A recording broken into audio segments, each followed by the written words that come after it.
Well, welcome everybody. I'm excited for today. Thank you for taking your time to work with me today. Here's what I'll tell you, everybody. Obviously, the news media is over the top on what we're dealing with right now in terms of the coronavirus. I've been studying and working on this, what we're working on, I'm going to share with you today for a good 10, 12 days, really trying to get the messaging right, the strategy right for you all in terms of what you should be doing and the exact steps you should be taking. And here's the thing, everybody, it's pretty evident to me, as I've said right there in the workbook, that we're in a time that fundamentally there's a lot of things that we can't control.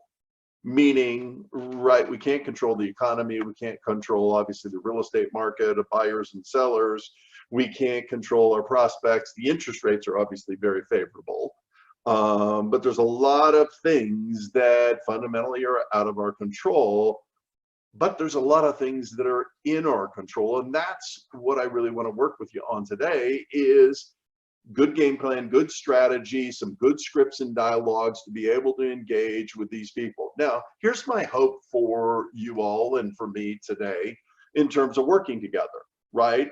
I want to help you stay motivated even in this changing time. So we're going to work on that today. I want to help you serve clients and your prospects more effectively, certainly produce revenue and income in this challenging time. And today I'm going to give you really specific strategies, specific steps that you can take. You have some specific scripts in your workbook that you can fundamentally work from. And I'm going to go through those in detail today and how you should use them and engage with them. And again, the workbook, I've placed the link in the chat panel for you to be able to grab it. It was in your email, a reminder email that you got just a few minutes ago. So everybody, I'm excited for you to be here. Hey, let's get going. And if you turn the page, the key of control is what I'd call the 4 probabilities of success. There are 4 things that you can do and control the probability and outcome of your particular success. And these are the things you control. 1, your knowledge. Certainly, we have to be more knowledgeable in today's marketplace. The second would be skill, right? There are new skills and new skill strategies that we need to engage in. Third is certainly our attitude. And fourth would be our activities. Here's the thing, everybody.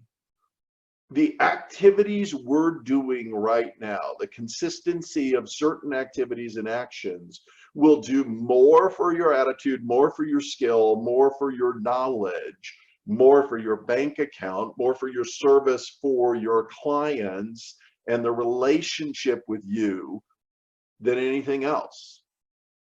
You've got to focus on consistency of activities to drive business. All right. Now, certainly, again, skills, we need to improve those. We need to improve those consistently. So there's some new skills that we need to engage in. And I'm going to go in deep with you today on some of those. But understand, everybody, it's about activities. And right, what is your system to act? I understand. I got kids at home at school, from school. They're going to be here in the house for the next month, month and a half, maybe. Right, I've got them underfoot, but I still have activities that I need to do every day. Here's the thing. When you break it all down, everybody, you have direct income producing activities, actions and activities that will directly produce income, right? Calling your past clients in Sphere, engaging with your leads, doing lead follow-up, obviously going out and showing property to a viable prospect in a safe way, going out and meeting with sellers or doing it virtually where you secure a listing and a listing opportunity. But ultimately, everybody, those are the small group of direct income producing activities. even though maybe some of you are having to take care of your children on a more regular basis because they're not at school, you have to maintain a modicum or a minimum threshold of direct income producing activities every day or every week. It's one of the most critical things you can engage in and fundamentally do. And it is very easy to get pulled off of that focus very simply, very easily.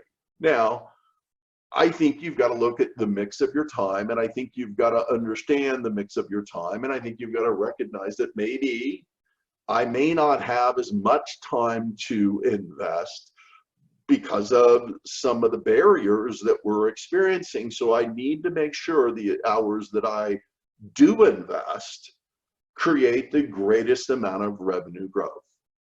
I remember and was thinking back on this in the last 24 hours, Joan and I, when we first originally built a home here in Bend, Oregon, I was selling real estate in Portland, Oregon. It was 1995. And we had to be on site, and there's a 2.5 hour to 3 hour drive between where we lived in Portland and Bend, Oregon. We had to be in Bend every Friday. Joan was general contracting the build of this house from Portland, sending her subs down, and we were building a very nice, really fantastic second home for us. And we had to be there Friday physically on site to meet with contractors and see what the progress was. And so I had to fundamentally shrink the amount of time that I was working. Meaning, right, we were in Bend Friday, Saturday, and Sunday every week. And obviously I've gotten known around the world as the guy that was able to sell 150 homes a year like clockwork, but only worked Monday through Thursday and took Friday and Saturday and Sunday off. I had to use the hours I had at a higher concentration or a higher percentage in direct income producing activities than all the other production supporting activities that we end up doing that pay us like $15 an hour. It's in the mix of your business in terms of your hours. It's not in your total hours worked. Now, that was forced upon me by a positive outcome, meaning building a house, having fun, having a second home, right, going to a resort community and living part-time there. That was a positive influence to that shift I needed to create in my business. Everybody, obviously, the coronavirus, maybe not such a positive issue, but ultimately you can use it to recalibrate your time and your strategy more effectively. And again, everybody, we all got to keep working here. And the reason why we got to keep working certainly is for the benefit of our clients and customers, the benefit of our family, the revenue obviously that we need to create, because obviously I'm sure you have bills to pay. And ultimately, we have also people in our marketplace that are much worse off than you that need the money, meaning they need our money invested in the marketplace. They need our money. Some of the restaurants that are closing down and are only working on takeout orders, we need to support them. We need to support the community in this opportunity. And we need to be able to create revenue so we can do that, so we can give back, so we can give back to the food banks, so we can give back to the people that are challenged in this economic time. That's what you need to do. That's, to me, what I need to do, right? And we need to be the calming influence here. Now, I know everybody's saying that, and I know your broker is saying that, and I know you've seen memes about that and all that kind of stuff out there, and there's nothing wrong with that. What I'm saying is people want to hear from experts. They want to hear from experts at this time. I mean, I feel honored that I mean, literally, we had 1,000 literal signups for this particular training session today. And I feel honored that there were so many of you that felt that I qualified as an expert to be able to help you. And so I'm giving it my all for you in terms of today and being able to help you in your business. People want to hear from experts. You have an audience that wants to hear from you, that you need to ignore the negativity and the swirl of that and focus on controlling what you can control and focus on the messaging that's in the marketplace. Now, we put a bunch of charts and graphs in the workbook specifically for you from an illustration standpoint. I didn't want to pop over to a screen share and video and back and forth. I wanted to make this really clean and efficient and take away for you. And so everybody, if you would turn to page 4 in your workbook at the top of the page, it's a critical graph, and it's a graph that shows the progression of sales. And if you look at it and you understand it, everybody, and I might pop to a whiteboard and do some drawing here in a moment, but ultimately, everybody, here's what you've got to understand. In the worst scenario we have had in the real estate industry, which was 2008, we sold 4.12 million homes. Last year, we sold 5.34. The year before that, in 2018, we sold 5.34. So the difference between those two, worst case scenario, is 23%. That is the worst case scenario, everybody. Now, do I believe that we're going to have a worst case scenario? No, absolutely not. But understand, that is the number that's the worst. Now, here's my question to you all, and I'd love you to chat it in. I'd love you to get engaged here. Could you, through changing your actions, improving your skills, even if worst case happens, could you, through your actions and activities, close the gap of that 23%? In other words, could you produce 23% more by being better, by being more consistent, by having better skills, by picking up the phone or texting or engaging or doing lead generation more consistently? Could you close that gap? And you should see the chat panel. Definitely, absolutely. Hey, Stacy Dillard, glad you're here. Of course, you say. No question, Greg says. And I'm in agreement with you. So reality, everybody, is this gap that's worst case scenario, non-issue, right? Non-issue. Don't buy into it. If it happens, so what? If you've made the right moves from what we're talking about today and giving you and working with you on to do, done. You're golden. Doesn't mean you can sit on the sidelines, doesn't mean you can put your feet up, but it means you can accomplish all your goals, everything, and you've got to communicate out to the consumer. That's worst case scenario, and quite frankly, the odds of that happening are about 0. All right? 0. And so I ask you, right, what system, strategy, steps could you take? And before your head hits the pillow tonight, you need to write a few things down. Now, I think we need to reach out to our past clients' sphere of influence, not for the purpose of generating referrals here, everybody. That will happen naturally and organically here. But there are 3 messages, I think, that are very simple that we need to communicate out to them now. Hey, Bob, are you okay? Are you safe? Do you need anything? And I want you to know I care. That's the message, everybody. Are you safe? Are you okay? Right? Do you need anything? And I want you to know I care. There isn't any other message than that right now at this time. Okay? And Patricia just chatted in, hey, I called my oldest clients recently and they were thrilled to hear from me. Absolutely. Absolutely, everybody. And so here's my advice to you. Be a connector. Connect with your people. Connect to help solve problems. Connect so they feel better. Connect so they know you care. Be a connector. Everybody, we're just in a health event that is expanded to something that's going to have an economic influence. That's it.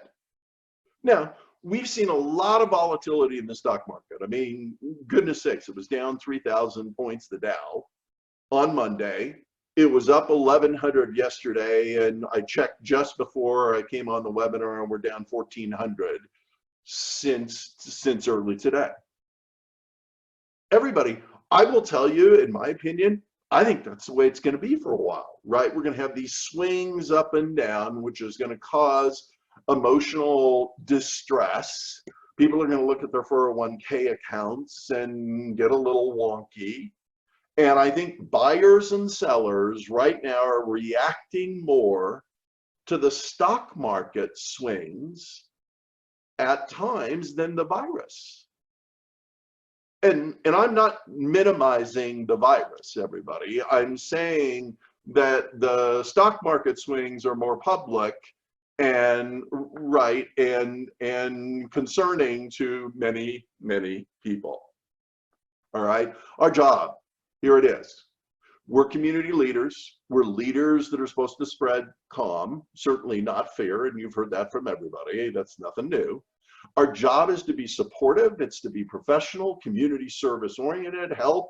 We're a connector, as I said. Now, let me make a little caution.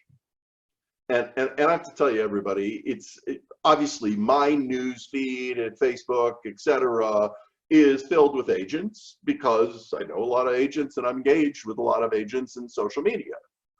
But these memes that I'm seeing that are, you know, making fun or poking fun, or videos or stories about, you know, the things that we're seeing online related to the real estate industry, or the, hey, can you see yourself quarantined in this home?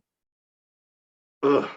I think we gotta put those aside, everybody. I mean, that to me doesn't lead to the right discussion, the right professionalism. It may be cutesy, but I'm not sure funny is what we need right now at this particular time with some uncertainty. And I would just tell you, everybody, your message, right? Hey, I'm here, I care, right? That's your message, right? Do you need anything? Are you okay? Are you safe? I care.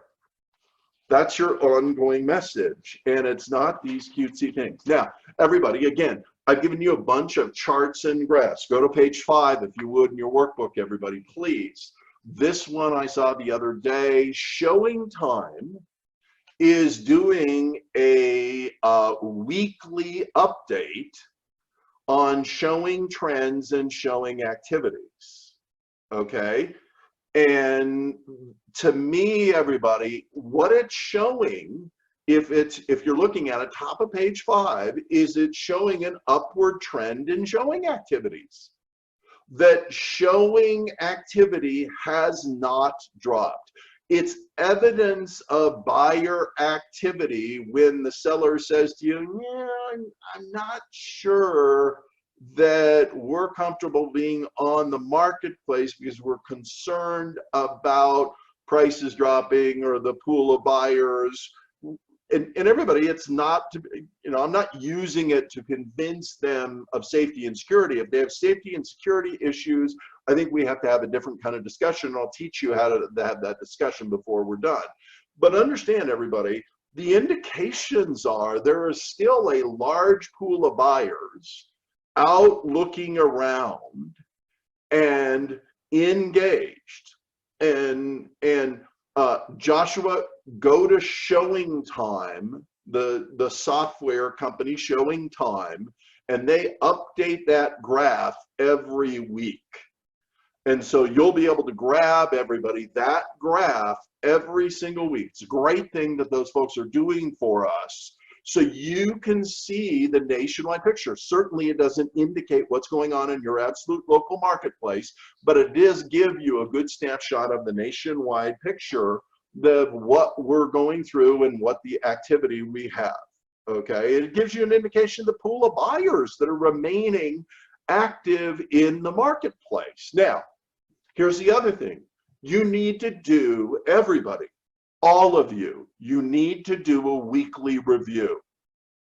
Okay, a lot of you have been coaching clients of ours or taking classes and courses from us. We always talk about doing a market trends report, right, and a monthly market trends report. I would tell you, everybody, you still have to do that, and you have to do some shorter, tighter numbers every single week. So let me give you the numbers that you need to pull every single week. And everybody, this will take you literally 5 minutes, but give you powerful indication of where your marketplace is trending to very simply. One is obviously the pended sales for the last 7 days. The total number of pended sales, as Dan told Joshua, right, for Reno, total number of pended sales for Reno in the last 7 days, right? You want to do pended sales. You want to do new listings that hit the market in that 7-day period. You want to do pended transaction sales that happened in the last 7 days, the last week. You want to look at withdrawals and canceleds. And you can throw expireds in there, but ultimately withdrawals and canceleds will likely indicate people pulling their home off the market to take a break for Corona in most cases, right? You got that, everybody? And then obviously we need total inventory. Now, the pending, let's go back to the very beginning, excuse me, right? The new listings is going to show you the market activity of new sellers that are hitting the marketplace. Certainly the pending is going to give you a snapshot in terms of the buyer pool. Certainly the buyer pool is 2 or 3 or 4, 10x or 20x or 30x, everybody, what the actual pending transactions are. But it's going to give you an indication of people pulling the trigger, right? The withdrawals are going to give you an indication of who's pulling off the marketplace. And here's what I'm saying, because I gave this to a handful of my clients around the country to do in the last week. What we're seeing in all those markets, and I'm not guaranteeing it's happening nationwide, but I think it is really the pendings haven't dropped at all. In fact, they're trending upwards. The new listings that are coming on the marketplace, or at least the number of them, is at least remaining the same or growing. And the overall state of the marketplace has not seen any kind of change in these numbers yet. And I'm not predicting that there won't be a change, everybody. But what I'm trying to give you is this is the way for you to be first to see the changes or the trends. To look at this data once a month like we used to do, which was probably sufficient enough, is no longer enough or frequently enough in today's market.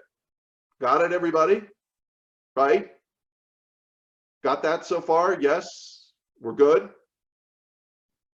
Okay, now, you need to do one last calculation here, and it's simple, okay? I'm going to take the pending sales against the inventory to create a percentage. So everybody, let me do a simple number. We had 100 pending sales, let's say as an example, in Bend, Oregon, where I live, last week. We have 1,000 listings for sale in Bend, Oregon, and I'm making these numbers up, everybody, just for easy math. I take 100 and I divide it by 1,000, and I have 10%. 10% of the inventory sold last week.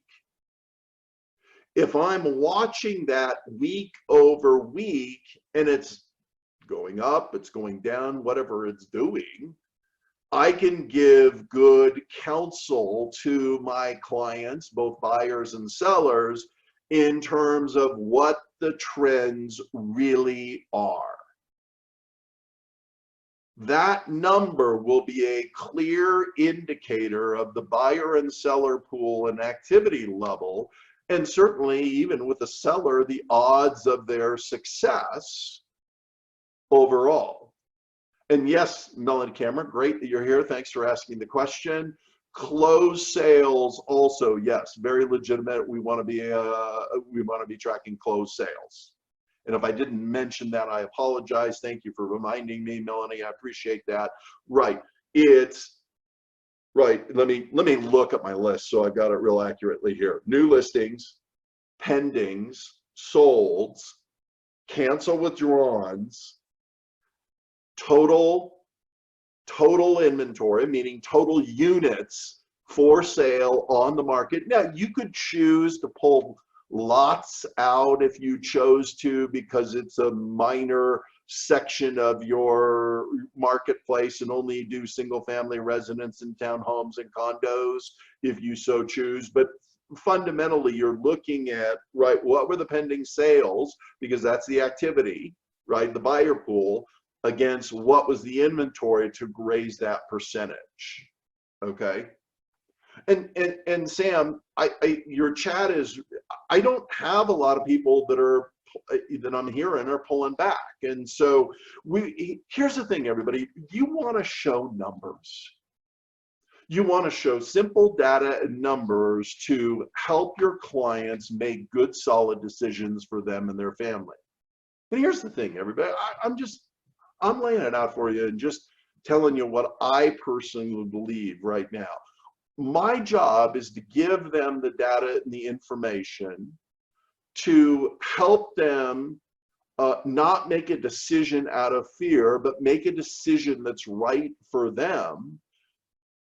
Use the data rather than just emotion and fear to make that decision. And once they listen and we talk and I consult them on that, if they choose to pull back, if they choose to go forward, if they choose to go out and look at homes, if they choose to list the homes, if they choose to say, hey, you know what, Dirk, we're really just scared, and the truth of the matter is this safety issue is very concerning to us, and they decide not to put their home on the market, hey, God bless them, that's fine. They were well informed, they evaluated things well because I helped them with all the information and data. And I'm not going to fault them for that. That's, you know, their choice is their choice. What we're getting is some people are reacting out of emotion or reacting out of lack of data, and they're reacting, not responding, right? They're reacting and not responding. Our job, here's really, if you get nothing else from what I'm working with you on today, write this down, but big bold letters. Our job is to convey the facts of the marketplace rather than just the emotions of the marketplace. Our job is to convey the facts of the marketplace rather than just the emotions of the marketplace. They're getting the emotions from everybody else, everywhere else, And we got a deal in facts. And yes, I do have that, Adam, on top of page 5. You're correct. Thank you so much for reminding me of that. Okay. Everybody, there's 2 other charts. It shows months of inventory now versus 07, 08. The reason why I included that is here's the deal, everybody. We'd have to have 2x, 3x inventory in most markets to even approach kind of 08 instability. That ain't gonna happen. Everybody, I mean, it's not logical, right? The median price of a home as compared to the income is so much less. There's a chart on that as well. Now, let me give you a couple of other things, everybody. And my news feed was choked on Sunday afternoon with when the Fed made their move, right, and dropped overnight interest rates to banking and lending institutions between 0% and 0.25. I mean, it was choked with agents making that announcement and saying, hey, time to buy, etc. All right. Melanie, I will put up the workbook again. It's right below your question in the chat panel if you want to go ahead and grab it, or anybody else for that matter. It was also sent to you in the email that you got reminding you about an hour ago of the session. Okay. Now, here's the thing, everybody. I think it's legitimate to post in regards to the Fed. I think that's a legitimate post, but you have to do it in the right way. And so, one, I would suggest that you all do this, but here is how it should be posted, everybody. It's not about, hey, rates are at an all-time low, Fed just moved the rates, blah, blah, blah, blah, blah, right, hey, buy and sell now, okay? What I think you should do is express that the Fed has moved the rates downward, which is a good sign that the government and the financial markets are responding to the coronavirus. That they're injecting liquidity, if you want to use that term, that they are moving interest rate costs to banks downward. And then say that you see some opportunities in the Fed doing this, and ask a question. Like, if you'd like to know how you can benefit from this, text me or PM me or reach out to me or call me.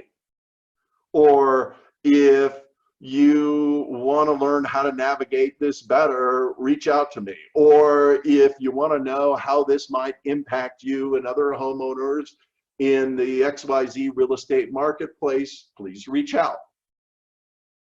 Everybody, you don't want to go into the weeds of bond rates and interest rates and, hey, it's set by the 10-year bond and blah, blah, blah.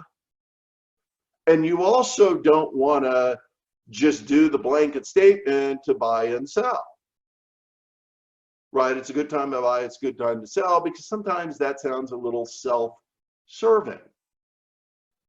So what I would say is focus on asking a question, right? Asking a question.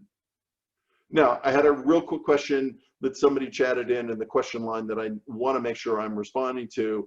To get that percentage I was talking about, it's the pendings for the week against active inventory. Okay, pendings for the week against active inventory. All right. And everybody, then you do a call to action. Text me, email me, let's have a conversation. Everybody, it's about conversations right now. Now, that doesn't necessarily mean you're going out and you're meeting at Starbucks. I get it. We've got social safety issues, right? Social distancing issues. You may feel uncomfortable doing that. Hey, I totally understand. I get it. I'm not trying to get anybody to meet face-to-face with clients at this point if you don't want to and you're not engaged with them. But here's the thing, everybody. You gotta recognize that, right, that we still gotta do business in this marketplace and engage in this marketplace overall. And here's the thing, everybody. Sales ratios will likely shift a little bit. And what I mean by that is, right, it may take 10 or 12 conversations now to generate a new lead or new opportunity, whereas before it only took 8 or 6. It may take a few more leads to generate the same amount of business that you used to have before. That would be a common thing to happen. It's okay.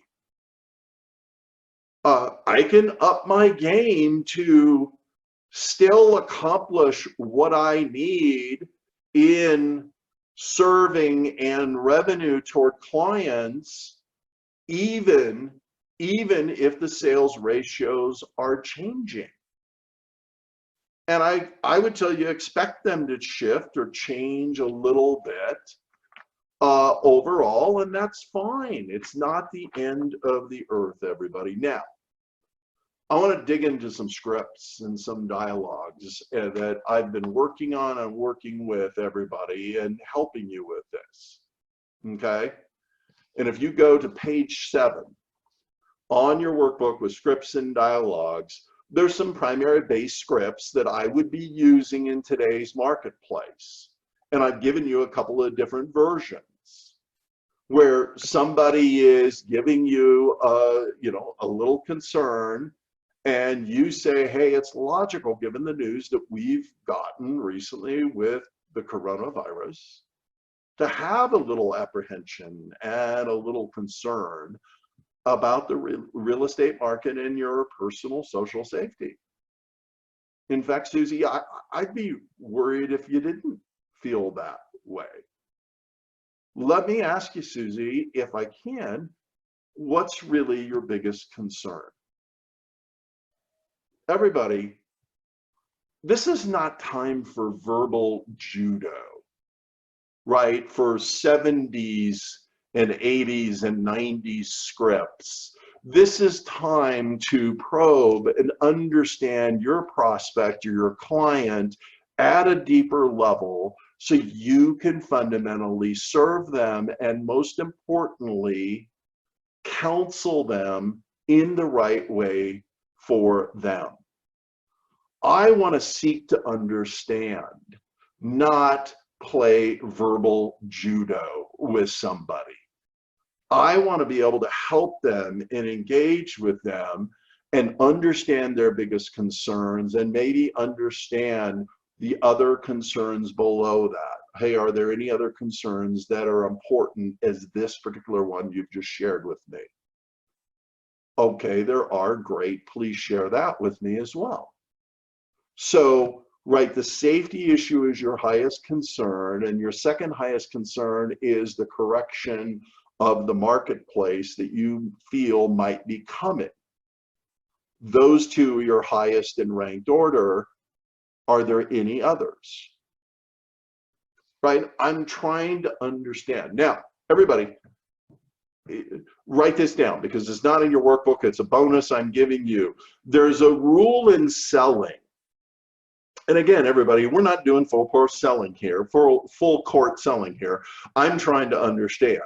The rule, though, in selling is a really key rule that not many people teach or talk about is the rule called the rule of 4. And the rule of this will help you in all situations, not just this coronavirus situation that we're in right now, everybody. If you master this, this will dramatically help you in serving clients and in convincing and persuading in situations that you feel it's warranted and beneficial for that individual to be persuaded a little bit. right? Maybe in a listing presentation, right? Where you're competing against 2 or 3 other agents and you're trying to highlight your specific benefits. The rule of 4 is this: most consumers make decisions to buy or sell or whom to use as a service provider based on 4 things. 4 reasons, 4 benefits, 4 services, 4 things that they can identify that you provide, as an example. All right, or that they want. Okay, that would be the other thing that they want. There are 4 things that they want. Now, you need to know what those 4 are. You need to be able to understand those 4. And here's the second and most important part, and do not miss this: there's a ranking order to those 4 in terms of the weight of their decision. Meaning the number 1 reason, if you understand what that is, and you have to ask them certainly, and you have to get them to rank it, the number 1 reason will carry 70% of the weight of their decision. The number 2 reason will carry 15% of the weight. The number 3 reason will carry 10, and the number 4 reason will carry 5. So number 1 is 70, number 2 is 15, number 3 is 10, number 4 is 5. Okay? I need to know that to serve a client well, to sell or align my services, or solve a particular problem, meaning the number 1 problem carries 70% of the weight. So rather than whip out my handy dandy objection handling strategies and scripts, I think in this particular environment, we are far better to probe their concerns and understand them clearly, organize them, and then respond to them and solve them. Now, I may not be able to solve number 1 because it's a safety and security issue that they're, over the top. And I'm going to give you some scripts and dialogues to deal with safety and security a little bit, everybody. So before we're done, I'll give you that. But ultimately, right, you got to look at this and this understanding and do the proper process. It is not old school verbal judo, right, engagement. Hey, I certainly understand you have a level of concern about the coronavirus in today's marketplace. And I have to tell you, I've talked with a lot of my buyer and seller clients about their concerns in the last week or 2, and what their best options are for them and their family based on their personal needs. And what is best for you personally, as well as for them, can vary. So let's invest a couple of minutes so we can discuss your specific concerns, so I can provide the really correct and right professional counsel and guidance for you. So then at that point, you can make, because you're totally empowered to do that, Bob, the best decision for you and your family. Is that a logical process, Bob? Does that make sense to you? Right? Whatever is engaged in that point. Okay? You need to have a good, strong base script. Now, here's the thing, everybody, in terms of scripts, if you don't like the words that I've used, I'm not going to be offended. These scripts work very well. They're very well crafted. They're very comfortable, both for a salesperson and a consumer.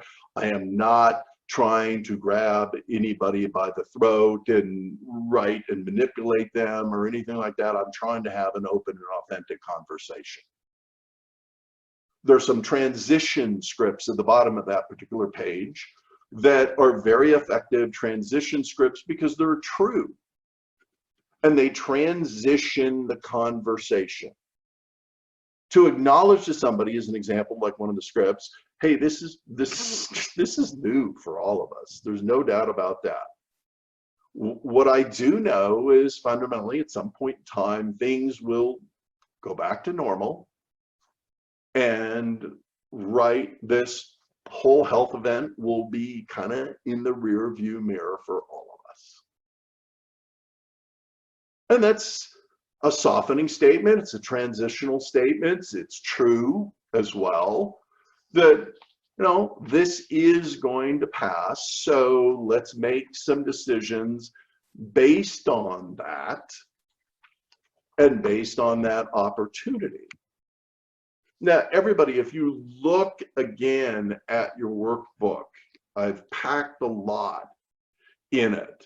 I've packed key themes and reasons to highlight of why active buyers should remain in that active realm, right? 20%, maybe 30% of the buyers are going to pull back, but ultimately that creates less competition and maybe they're going to be in a more advantageous position in today's multiple offer marketplace.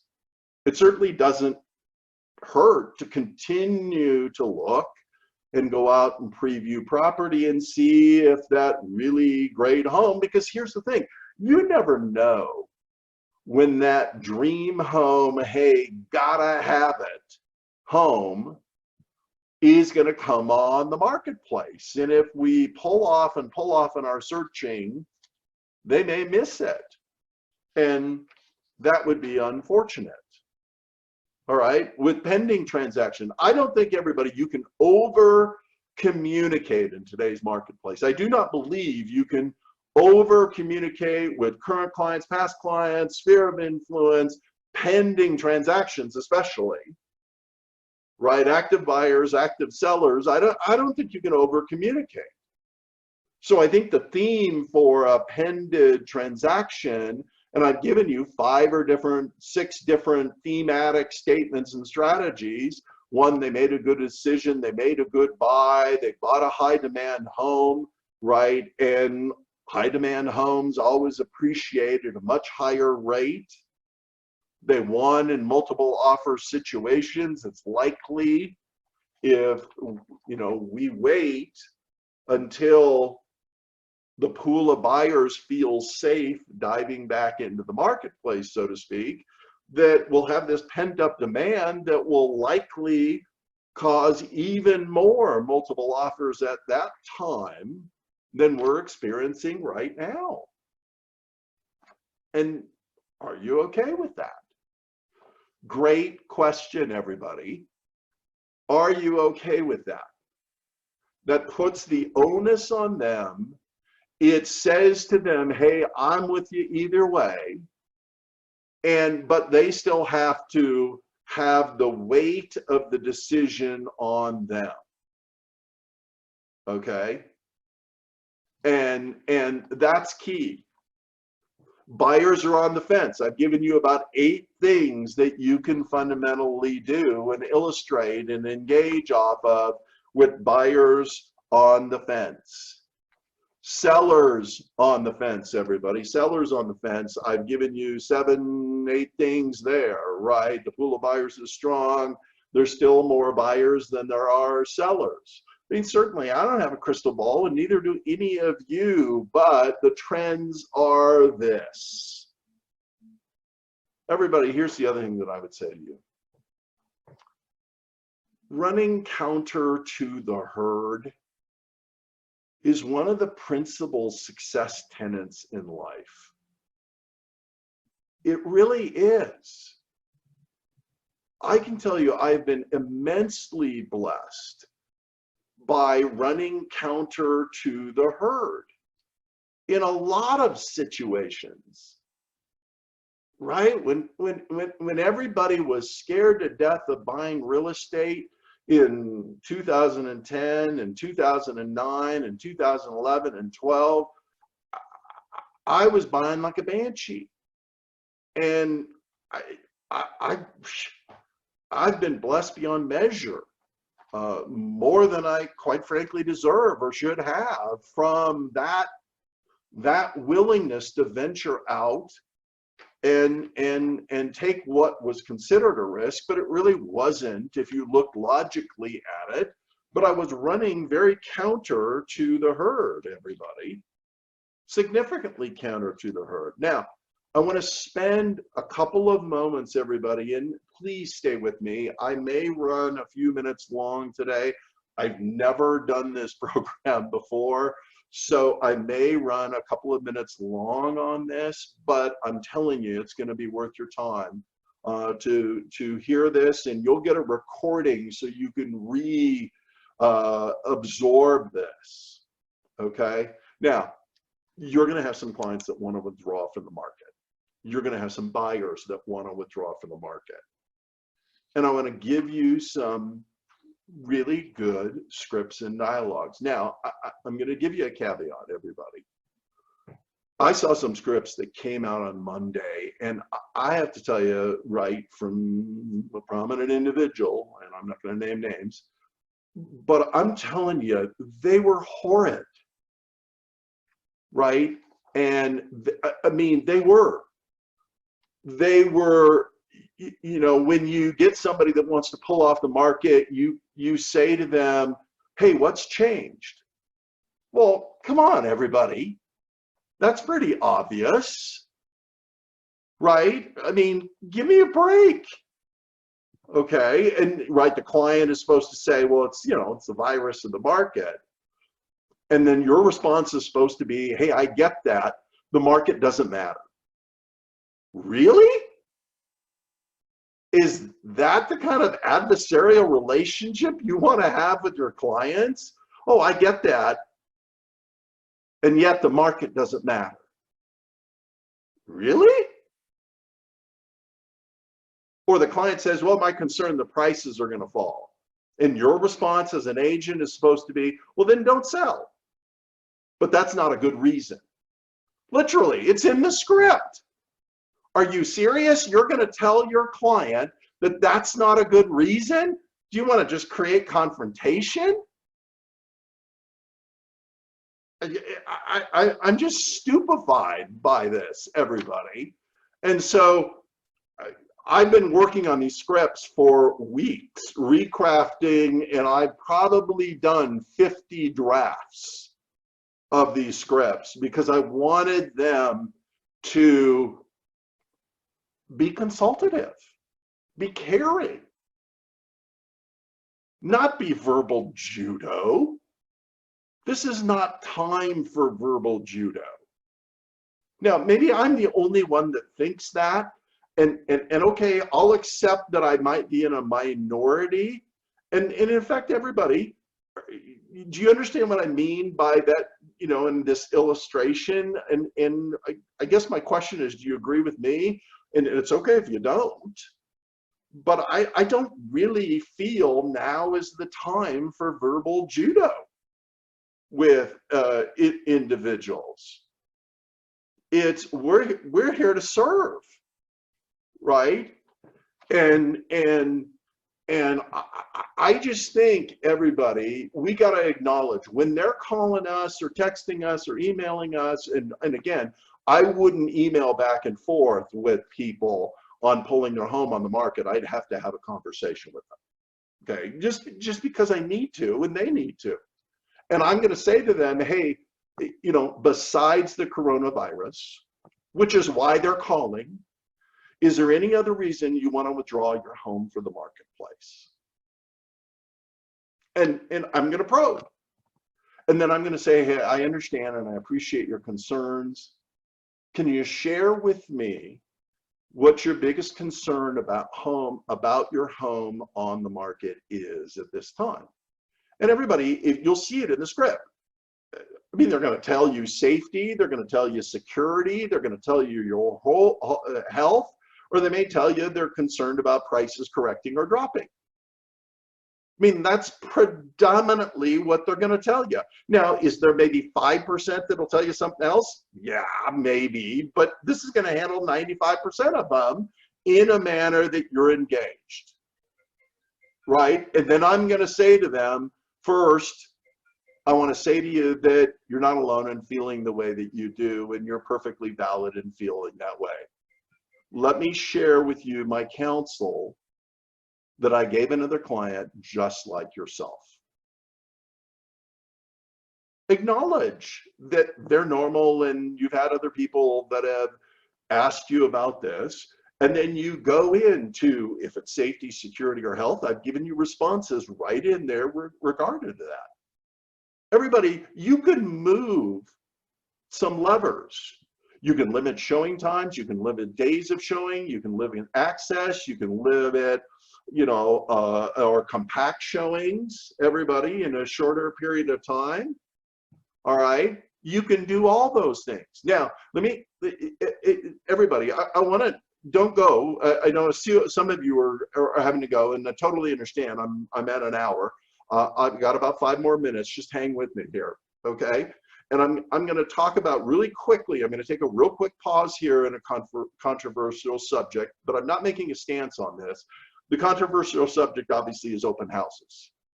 Right, we have the Northwest MLS, the Seattle area MLS that just shut down yesterday, the ability for agents to market through that portal open houses.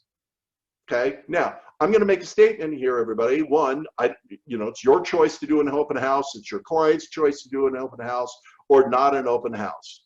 Totally your call with your client. Okay, I'm not making a stand of you should or shouldn't do one. I am going to give you a different angle here, though. Okay, and that I have not seen anybody discuss or bring to the forefront yet, and that doesn't mean I'm the only one, but I just haven't seen it, and that is this. If I'm representing a seller and they've got, a good property and they want to put it on the market, it's a hot property that likely is going to get a lot of activities and showing activity, for a safety and security reason for my client, okay, everybody, because I'm representing my client, the seller, does it provide them more safety and security by having compacted showings, doing an open house, allowing agents to come in and show their clients all in that one chunk that you can fundamentally control? Or would it be better and safer for your client for them to have 3 people today seeing the home, 3 different agents showing it, and 3 more tomorrow, and they have to go in and out and clean their home umpteen number of times in between potentially? Or they leave, showing activity gets done, open house gets done, and then they come back into their home one time to clean and sanitize their home. If I'm representing a client, as seller, I'm looking at that as the option that may be more safe for them. Not saying it is, but I'm saying we're missing the potential use of an open house as a safety strategy for our sellers. And again, I'm not asking for agreement. I'm asking you to say, yeah, that's a valid, consideration that I hadn't thought of, right? And that doesn't mean all of you should follow what I just suggested. It doesn't mean anything. It means a consideration that you should look at and potentially respond to. Now, if prices are going to fall, I've got scripts and dialogues for that they have that concern. And again, it's probing, it's understanding their feelings, it's understanding their conclusions, it's understanding where they're drawing their information from. Is it based on fact or is it based on emotion? I want people to have the facts. It's okay if the emotion overrides that, but I want them to have the facts. And I've given you a couple of really good scripts in terms of buyers wanting to pull out. And again, to me, you acknowledge it's the coronavirus. Besides the coronavirus, is there any other reason you want to take a break from looking at homes and buying a home? Hey, great, Susie, thanks for sharing with that. Besides the obvious safety issue that you're concerned about, is there any other concerns besides that? Right? Here's what I said to a buyer a couple of days ago that voiced similar concerns to yours. So I want you to know, Susie, yours are completely valid, and I understand your concerns. Let me share with you what I said to them. And then you give them some of the options of growing deeper in terms of the conversation. Everybody, we've got to connect. We've got to be the connectors. We've got to engage. We have to reach out to our past clients and sphere and understand, are they safe? Right? Do they need anything? I care. That is the core. You need to make sure that you're spending enough time in direct income producing activities that drive your business. I understand this is an uncertain time, everybody. I do that. I understand that. We're in this together, all of us collectively, not just as a real estate community. I'm talking about everybody in your community and the real estate community and all of us across the country.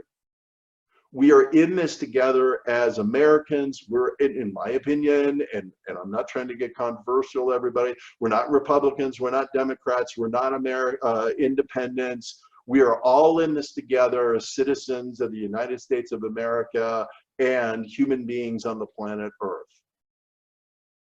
And we are all in it together. And Rihanna, thank you for being here from Spain. And thank you so much for being here. And we include you in our group. So thank you. All right. Here's what I want to leave with you all. I am all in, and I know this is a scary time for everybody, but understand we will get through it, and I will do anything and everything that I can do for any one of you or anybody else. If you're having a problem, if you're having a challenge, if you need help, if you need and are going through a situation that, hey, I need a fresh voice, I need a fresh look at something, I'm confused, I'm frustrated, call me. Send me a private message. I'd give any one of you 15, 20, 30 minutes of my time to help you. No strings attached, no questions asked, no financial money changing hands. I am here to help. My staff is here to help. Whatever you need, whatever is problematic for you, I'm here to help you with a solution to help you. And so all you must do is ask. If that's you, if I'm describing you, ask and you will receive. My guarantee to you. So thank you for the honor of spending an hour plus with each and every one of you. I truly appreciate it. I'll stay on and answer any questions you may have. I've got a few minutes more that I can do that, and be delighted to do that. For the rest of you, certainly thank you for being part of this today, and be blessed, be well, be bold, right? And we will get through it together.